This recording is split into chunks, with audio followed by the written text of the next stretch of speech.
Hello everyone, कैसे हैं आप सब। आई होप सब अच्छे होंगे, सब खुश होंगे। मेरे तो शुरान स्वागत करती हूँ आपका अपने चैनल पर। तो आज हमारा चैप्टर 11 है डाइवर्सिटी का, यानी कि विविधताएं, हमारे भारत की जो विविधताएं। तो फर्स्ट क्वेश्चन है हमारा, गंगा नदी निकलती है। तो गंगा नदी जो हमारी है वो राष्ट्रीय नदी है भारत की, ये आपको पता होगा। और गंगा नदी की जो डॉल्फिन है वो हमारे भारत की जो राष्ट्रीय जलीय जीव है, गंगा नदी की डॉल्फिन। ठीक है, तो एक क्वेश्चन में से हमारे 3-4 क्वेश्चन निकल जाते हैं, क्योंकि मेरा ये मानना है कि भाई अगर क्वेश्चन करना ही है तो एक्सप्लेनेशन के साथ करो, अच्छे से करो। ऐसे नहीं है कि एक क्वेश्चन करवाया, उसका आंसर बता दिया और बात खत्म, आगे चलो, नहीं, फिर वो याद नहीं रहता। इसलिए समझ के करो। तो गंगा नदी निकलती है, कहाँ से निकलती है अभी गंगा नदी जो है वो गंगोत्री ग्लेशियर से निकलती है। और नाम से ही स्पष्ट हो रहा है। और बाकी मैं आपको पिक्चर दिखा देती हूँ कि कैसे निकलती है गंगोत्री। इधर से ये आप देखिए, इधर ये जो आपका गंगोत्री ग्लेशियर है, यहाँ से आपकी गंगा नदी जो निकलती है। और इसमें काफ़ी सारी और नदियाँ भी है। भागीरथी इसमें जो है, ये इधर देवप्रयाग जो है, इनका संगम होके जो है वो बनता है। देवप्रयाग दोनों का संगम होता है। यमुनोत्री है आपकी, यमुना यदि जिसको आप कहते हैं। इधर रामगंगा है, और भी काफ़ी सारी नदियाँ जो है इसमें मिलती है। टॉन्स है, कोसी है, काफ़ी नदियाँ हैं ये। तो ये जो है आपकी गंगोत्री ग्लेशियर से निकलती है। ठीक है, कौन से, गंगोत्री ग्लेशियर से निकलती है। और दो नदियों का संगम जो होता है ना, उसको प्रयाग बोलते हैं। ये जो है इसको प्रयाग बोलेंगे हम। दो नदियों का संगम जो होता है उसको हम क्या बोलेंगे भाई, प्रयाग बोलते हैं। ठीक है, और इधर जो है आपका नंद प्रयाग, कर्ण प्रयाग, तो ये जो नदियों का संगम है इसलिए इनको प्रयाग बोलते हैं। इधर मंदाकिनी, रुद्र प्रयाग, इधर भागीरथी, यहाँ जो है देव प्रयाग बन गया आपका। तो ये प्रयाग होता है, ये आपको जानना जरूरी है। बस इतना ही इसका। आगे क्वेश्चन है हमारा, नेक्स्ट क्वेश्चन, कि तिब्बत की सांगपो नदी भारत में किस नाम से जानी जाती है। तो तिब्बत की सांगपो नदी जो है वो भारत में ब्रह्मपुत्र के नाम से जानी जाती है। और ये जो नदी है इसकी लंबाई है 2900 किलोमीटर टोटल। और भारत में इसकी लंबाई है 916 किलोमीटर, यानी कि ब्रह्मपुत्र नदी की लंबाई की अगर बात करें तो 916 किलोमीटर है भारत में।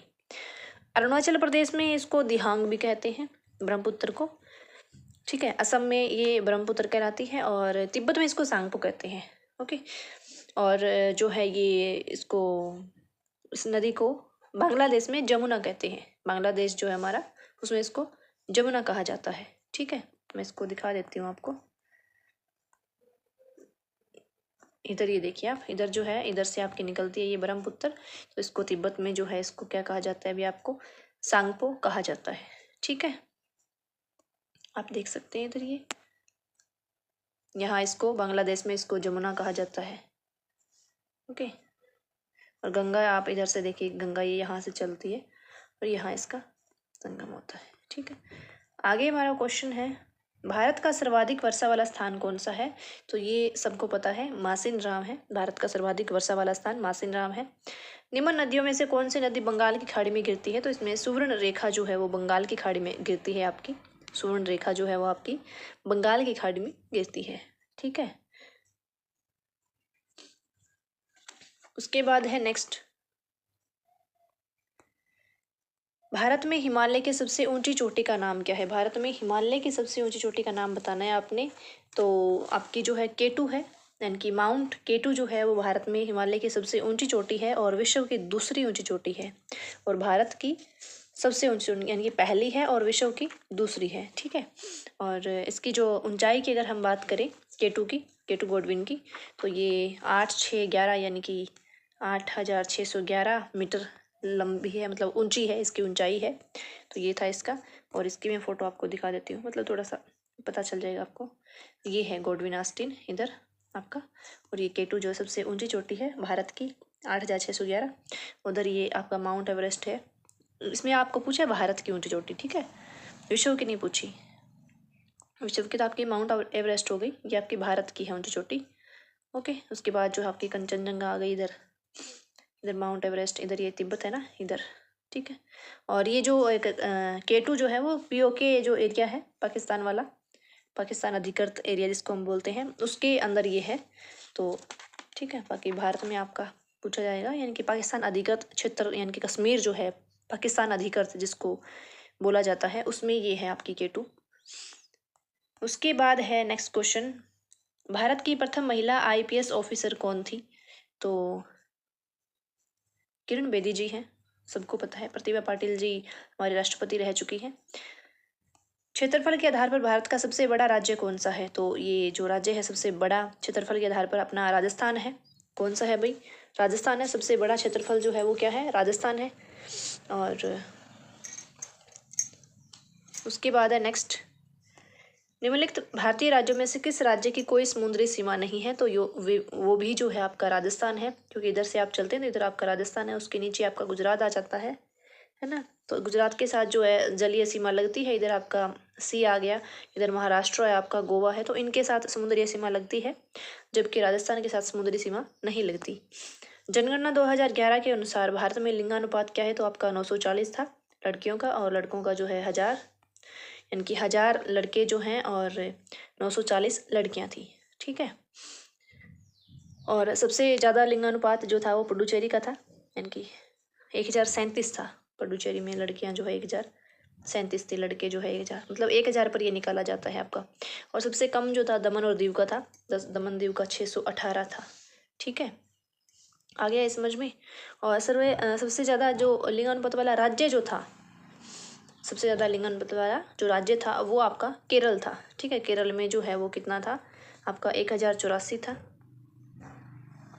ये 1037 वाला ना, ये केंद्र शासित प्रदेश है, ये राज्य नहीं, केंद्र शासित प्रदेश इसको बोलते हैं, वो है आपका। ठीक है,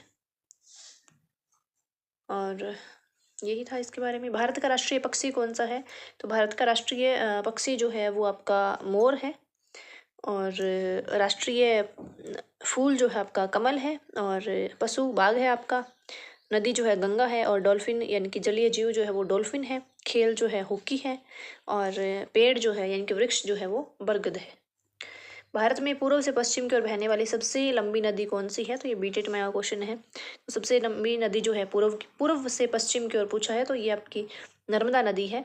और भारत का राष्ट्रीय पशु कौन सा है? तो भारत का राष्ट्रीय पशु अभी मैंने बताया आपको, बाघ है। राष्ट्रीय गीत के रचयिता कौन है? तो राष्ट्रीय गीत के रचयिता जो है वो आपके बंकिम चंद्र चट्टोपाध्याय हैं। और आपके जो राष्ट्रगान के हैं रविंद्रनाथ टैगोर जी है। राष्ट्रगान जो जिसका स्टार्टिंग में 1911 में गाया गया था, जो कोलकाता अधिवेशन हुआ था उसमें। तो ये, और इसको लिया गया कब, मतलब इसको अंगीकृत किया गया, मतलब इसको लिया गया ऑफिशियली, इसको लिया गया 1950 में, 24 जनवरी 1950 को। ठीक है, और इसका टाइमिंग जो है 52 सेकंड है। सबसे कम अगर टाइम की अगर बात करें, शॉर्ट टाइम में अगर बात करें, तो कम से कम 20 सेकंड तो होना ही चाहिए। ठीक है, तो ये इसके बारे में था। और राष्ट्रीय चिन्ह जो हमारा सारनाथ स्तंभ से लिया गया है, आपको पता है, इसको भी 26 जनवरी 1950 में ऑफिशियली इसको लिया गया था। इसके नीचे सत्यमेव जयते लिखा हुआ है। और हमारा जो राष्ट्रीय कैलेंडर है, अगर कैलेंडर की मैं बात करूँ, तो वो आपका शक संवत है। ओके, गीत जो है वंदे मातरम अभी मैंने बताया आपको। और पशु जो है बाघ है। और राष्ट्रीय विरासत पशु जो है वो आपका हाथी है। इससे ज़्यादा इससे क्वेश्चन आपके नहीं आएंगे, यही आएंगे।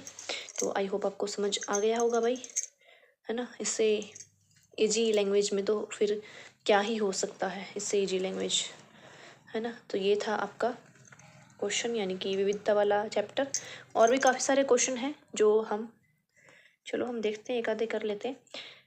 भारत में ठंडे रेगिस्तान, क्योंकि टाइम बचा हुआ है ना, भारत में ठंडे रेगिस्तान मानसून से प्रभावित क्यों नहीं होते? भारत के जो ठंडे रेगिस्तान हैं वो जो है मानसून से प्रभावित क्यों नहीं होते? तो ऑप्शन आपको दे रखे हैं। ठंडे रेगिस्तान में गर्म गर्मियाँ और बेहद ठंडी सर्दियाँ होती है। ठंडे रेगिस्तान हिमालय की वृष्टि छाया में होते हैं। ठंडे रेगिस्तान में हवा बहुत पतली यानी कि कम होती है। ठंडे रेगिस्तान बहुत ऊंचाई पर होते हैं। तो भारत में ठंडे रेगिस्तान मानसून से प्रभावित क्यों नहीं होते? ठंडा रेगिस्तान जो आपका लद्दाख वाला है वो भी एक रेगिस्तान ही है, बट वो ठंडा है ना। राजस्थान वाला नहीं है ठंडा, लद्दाख वाला है। तो ये क्यों है भाई? क्योंकि ये ठंडे रेगिस्तान जो है हिमालय की वृष्टि छाया, हिमालय के आसपास है ना, इसीलिए हिमालय की वृष्टि छाया की वजह से जो है ये मानसून से इतने प्रभावित नहीं होते। बिल्कुल पास में हो गए इनके हिमालय, तिब्बत वाले एरिया में है इधर, और इधर जो आपका लद्दाख वाला, और इधर हिमालय की जो चोटियां हैं छोटी छोटी जो है वो है काफ़ी सारी। कंचनजंगा हो गई, अपनी केटू हो गई, काफ़ी सारी चोटियां हैं जो मैंने दिखाया भी था, आपको भी दिखा देती हूँ मैं। ये आप इधर देख सकते हैं कितनी सारी है, ये आप देख लो, ये है ना। तो ये जो रेगिस्तान वाला एरिया है इधर, ये लद्दाख वाला, तो ये क्यों? पर्वत की वजह से, पर्वत की वृष्टि छाया की वजह से जो है प्रभावित ना नहीं हो पाता। भारत में बिहार के सापेक्ष जम्मू कश्मीर और गोवा की स्थिति क्या है। मतलब बिहार के सापेक्ष, बिहार के उल्टा अपोजिट इसने पूछा है। जम्मू कश्मीर और गोवा की स्थिति पूछी है इसने, यानी कि जम्मू कश्मीर और गोवा की स्थिति जो है वो क्या है। तो वो बिहार के सापेक्ष अगर पूछे, मतलब बिहार में खड़े होकर अगर आप देखते हैं तो क्या है भाई जम्मू कश्मीर और गोवा की स्थिति, तो वो आपकी उत्तर पश्चिम है। जम्मू कश्मीर जो है वो आपका उत्तर पश्चिम में है और जो गोवा है वो आपका दक्षिण पश्चिम में है। गोवा जो है वो आपका कहाँ हो गया भाई, दक्षिण पश्चिम में है। ठीक है, तो इतना समझ आ गया होगा। बिहार से पूछा है इसने, सीधा डायरेक्ट ये नहीं पूछा इसने, हरियाणा नहीं पूछा, कहीं सोचो कि हरियाणा से पूछा, हरियाणा से नहीं पूछा, बिहार से पूछा इसने। तो आपका उत्तर दक्षिण और दक्षिण पश्चिम है। चलिए फिर मिलते हैं नए टॉपिक के साथ। Thank you.